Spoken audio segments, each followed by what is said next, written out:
Nous quittons la France maintenant pour gagner l'Allemagne au début du XXe siècle, dans les années 20.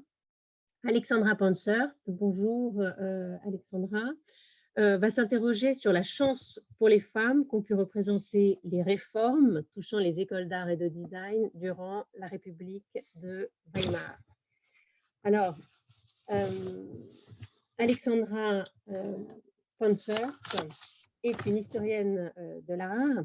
Elle enseigne l'art et le design à la faculté de design de l'Université des sciences appliquées d'Hanovre. Et elle est en thèse actuellement.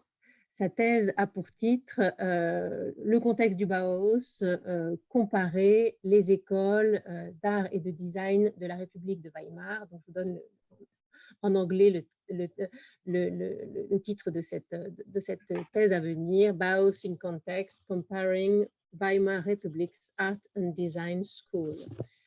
Alexandra, you have the floor. Bonjour et merci beaucoup pour l'invitation. I will start and share my screen.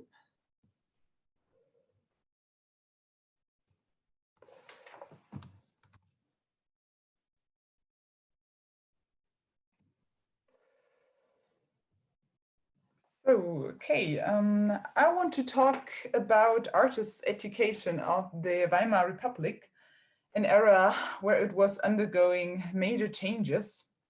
This happened all over Europe, of course, but my focus is Germany. And ideas on art school reform that had been discussed for some decades were put into practice in this new republic in the 1920s. One thing that was important to those reform schools was the implementation of craft. Aspects of gender play an interesting role in this constellation. Back in the 19th century, schools of arts and craft were the first public schools that admitted women much earlier than the academies. But also, women who visited these schools were often blamed for dilettantism, which had effects on the school's reputation. A lot of research on women artists agrees that applied arts are generally linked to women and therefore devaluated in contrast to the so-called fine arts. So what happened in the 1920s when in the Weimar Republic schools of applied arts merged with academies of fine arts as a consequence of art school reform? In a new democracy where women were finally granted the right to vote and access to universities, was it a chance for women in art schools? Did they get into teaching positions? What does it tell us about the constellation of applied arts, women, and schools? This field is wide, and there's not much research done on art education besides some specific institution, especially the Bauhaus, the most famous reform school. Also, the question on specific teaching methods, no matter if of women or men, in this time cannot be answered sufficiently, since material on these issues is hardly to be found. In this paper, I want to present and discuss what I found on women teachers in the reform schools I investigated for my dissertation. As you said, working title, Bauhaus in Context, Comparing Weimar Republic's Art and Design Schools. But now, just a quick outlining of my proceedings. I want to give a short insight to art school reform. A second, I will talk about positions on women, decorative arts, and art schools in general that are important for this paper. Third, I will list facts and numbers about women teachers of reform schools in the Weimar Republic. And then finally, I will suggest an interpretation. Before I start, just a word to the difficult terminology. I will use the terms applied arts or decorative arts, arts and crafts as describing words synonymously. So just to be clear of that. So what is art school reform?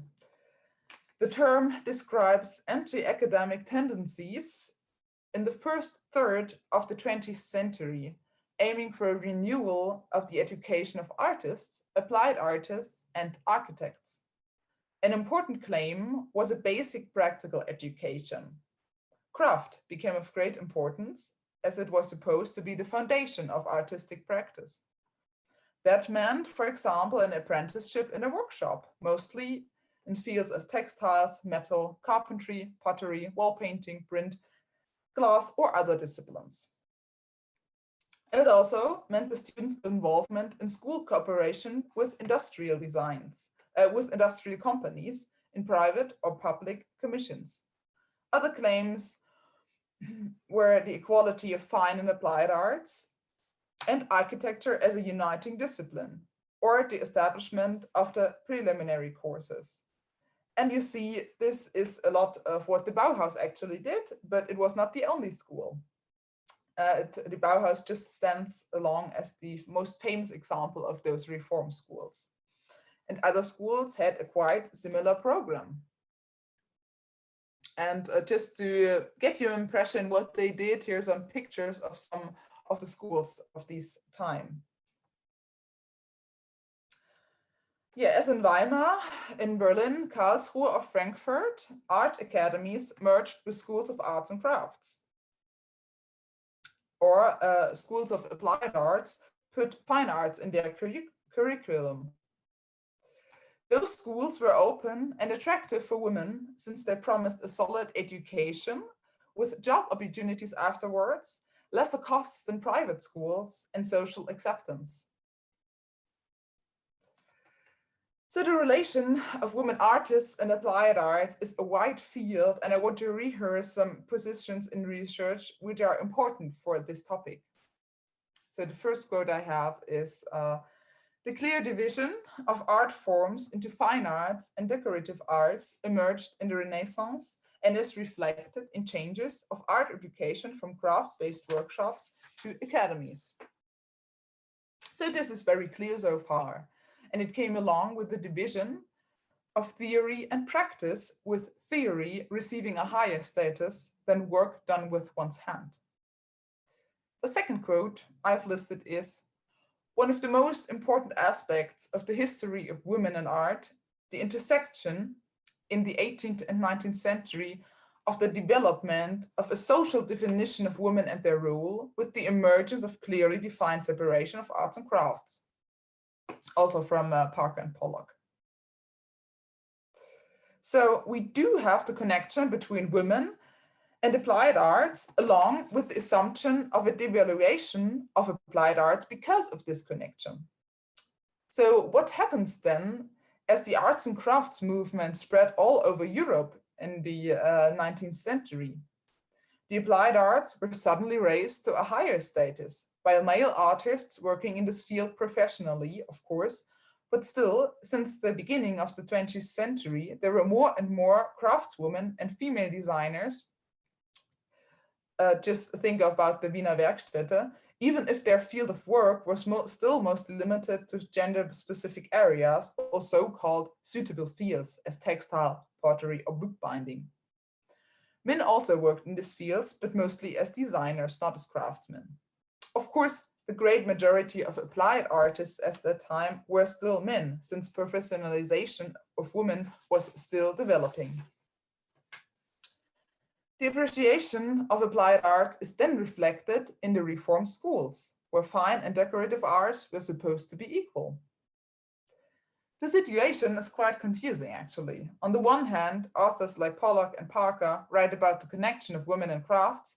Others, like Renate Berger, state that it wasn't easy for women to have an education in the applied arts even, because some schools did not accept women. Schools of applied arts is attested a negative reputation because women were allowed to study there, implying the suspicion of dilettantism. Of course, this is not necessarily a contradiction. And then we have the situation that even some association, as the Associations of Women Artists in Berlin, Association of Fine Arts, did not accept applied artists. So what does it mean actually when the applied arts gets into the academy and applied arts and fine arts come together in the reform schools? What do we make out of this situation? Before I take up these thoughts again, let's go to some facts about women and art schools, and especially women teachers, and see where they can take us. So what do we have? Between 1900 and 1920, most academies in the Weimar Republic and elsewhere were beginning to accept women, listed here. Which of course does not mean that they accept it easily. Other options for an education in the arts before the Weimar Republic were rather expensive, private schools, and mostly schools of applied arts, also more expensive than the academies, but accessible for women, which often had problems in finding an apprenticeship at a craftsman workshop and therefore heading to the schools where they could get a solid education. In my dissertation, I am investigating reform schools in Berlin, Halle, Cologne, and Frankfurt, along with the Bauhaus, schools that taught applied and fine arts. So let's take a closer look at these examples.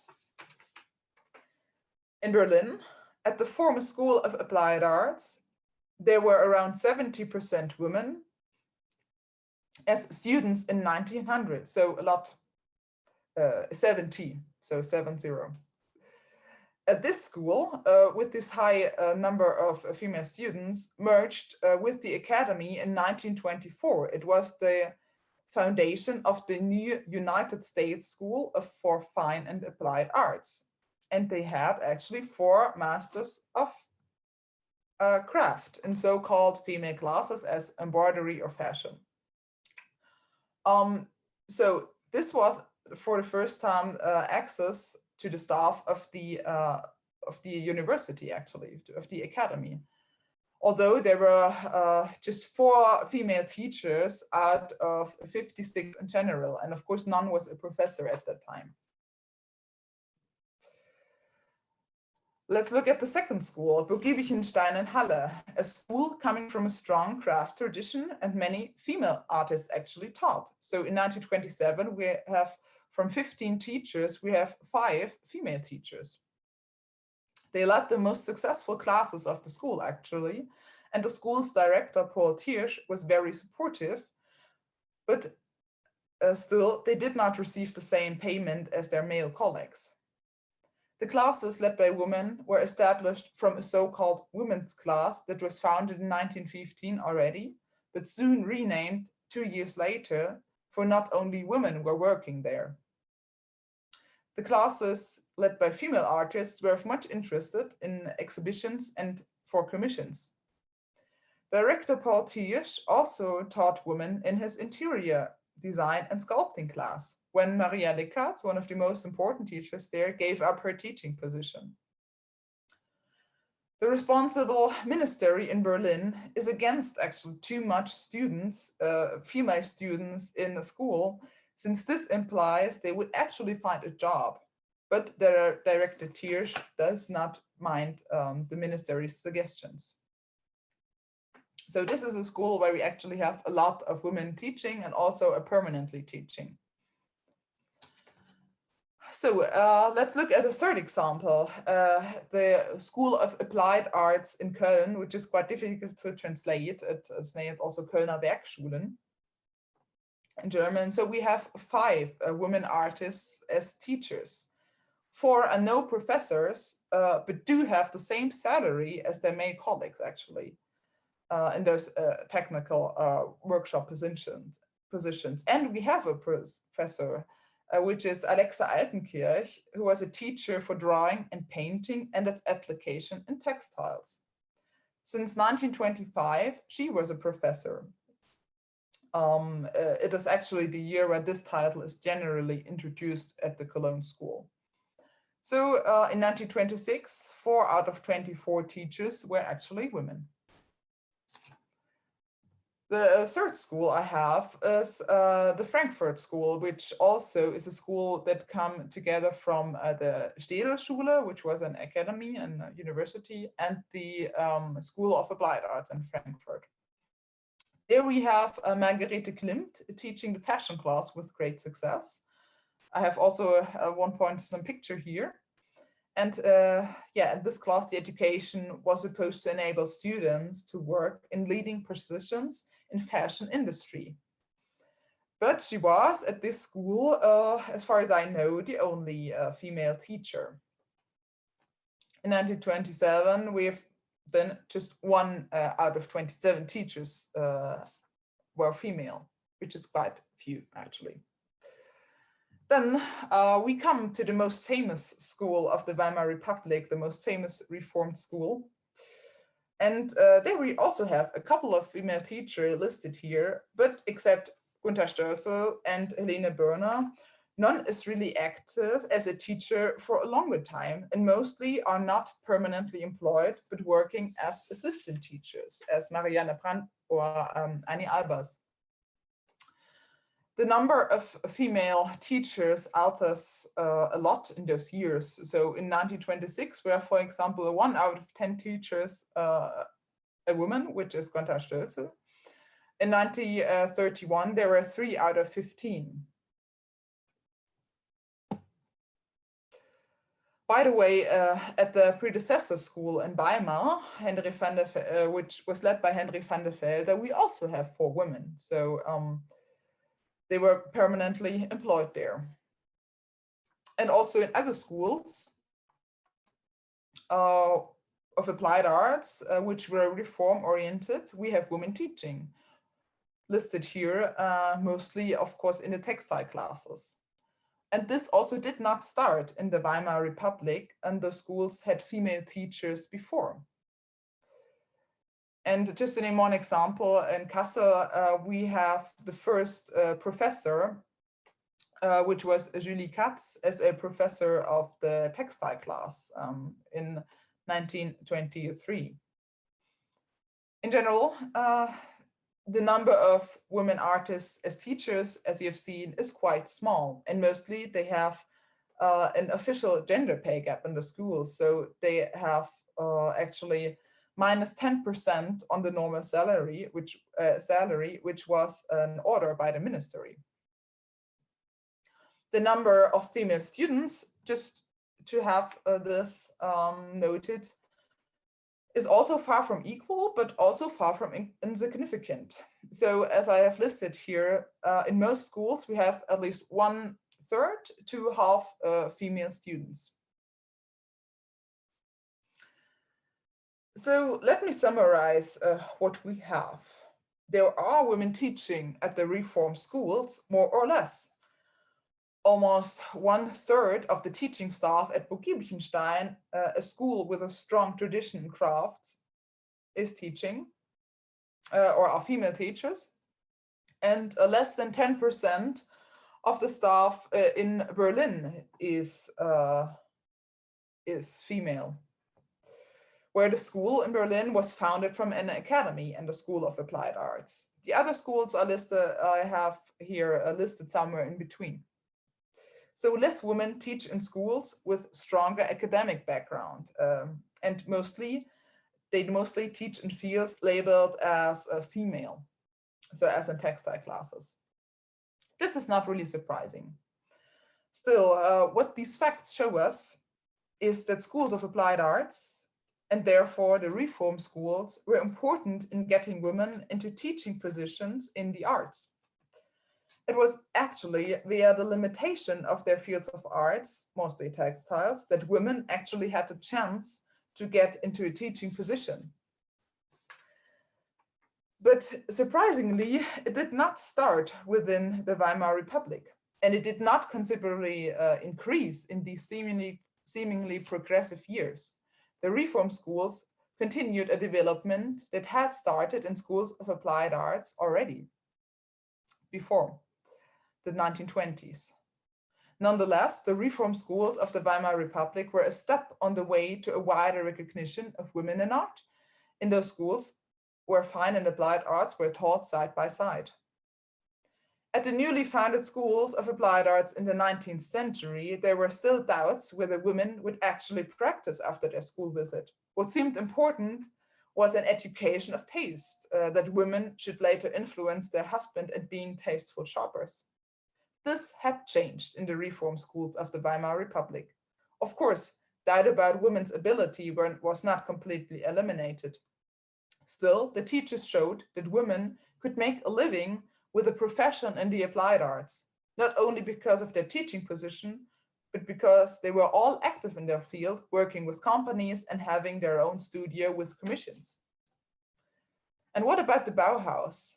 Since Anja Baumhoff's research, it is clear that women at the Bauhaus were far from being treated equal as the program promises.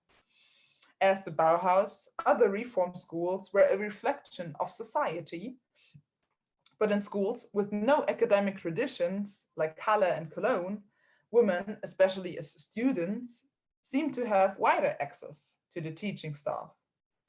Though they were mostly active in the textile departments, they were also present in other fields. In general, the agenda towards women, students, or teacher is still to be investigated in detail. So the Bauhaus is the one example where this investigation has already taken place. Let me try a conclusion in this complicated matter of women and applied arts and art education. There has been a devaluation of applied arts in the academies since the 18th century, which did not stop through the arts and crafts movement and the establishment of schools of applied arts in the 19th century. This had, in my opinion, not so much to do with applied arts being considered as female, but much with the division of practice and theory. The latter, of course, had the better reputation. Even female fine artists did not want to be connected with applied arts, as the Berlin Association of Women Artists shows. Because of the lesser status of applied arts, it was possible for women to gain access to professionalization in the first place.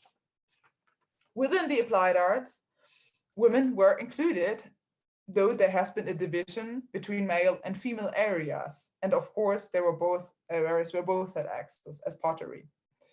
Women were able to teach in textile classes. This was the first step from which they could take off to other areas.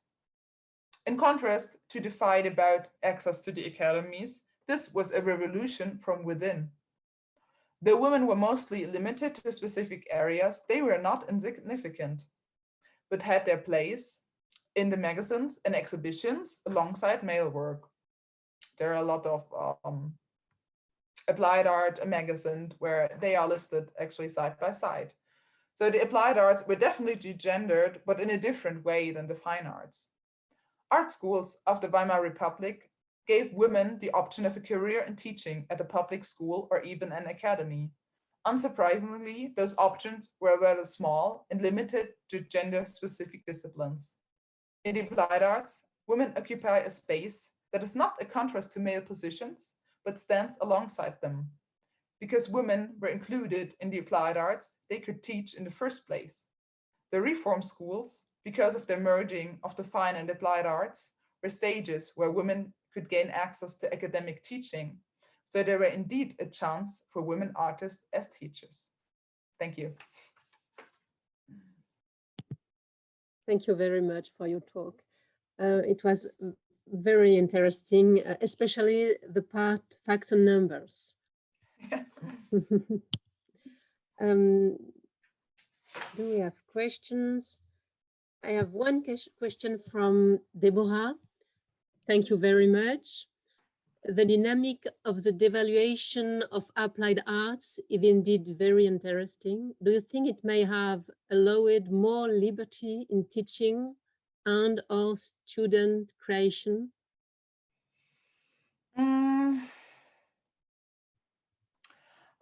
That's a good question, actually. I actually don't know. But I think it might definitely be. The question is quite difficult because we do not have a lot of information on the teaching methods in the first place. This is something that still has to be investigated. You'd have to go into the private archives that are somewhere not yet found and investigate how actually those teachers at those schools taught their students. But I actually think that this actually was a liberty. The schools that are investigated a little bit, as the Burg Giebichenstein in Halle, where Margaret Friedlander taught, I think they really had a lot of freedom what they did in their classes. So that is definitely a fact, but I cannot tell us for the whole of the schools or the classes. But I think the applied arts hold a very important space to get actually access for women. Yeah. And about dilettantism, Yeah. you have talked that women were reproached, were blamed for dilettantism in the 19th century. Yeah. This reproach, do you still find it in the German schools of art and design in the 20th century? Partly, yes, of course. Well, it is mostly shown at the Bauhaus that women actually were kind of tried to be put aside, as Anja Baumhoff investigated, because Gropius also thought that, well, they wouldn't find a job afterwards, so it's no use in educating women. That's actually what he thought.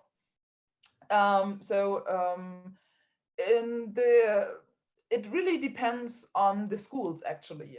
You have this obvious discrimination at the Bauhaus, and you have also the discrimination at the Berlin School, where very few women had also access to the staff. But you don't have this issue in Halle, for example, where the director was really supportive of also the women teachers, and he didn't have any doubts that what they did would be, of course, of use, and the students there would actually work in their field. Yeah, but it stays a bit a problem, but much less than in the 19th century, because in the 1920s we actually see that women work in those fields. They are in the magazines, and they have commissions, and they actually have studios, and they actually are businesswomen in those fields. So yeah, it's getting better slowly in the 20s. I have a last question about your sources. Do you have similar archives for the different schools you have examined? Can I hear that again? Yeah. Do you have similar archives for the different schools? Well, this is a question about the material of where I'm doing research of. Yes. Your methodology. Yeah, it's quite. Yeah, it's different. It's different.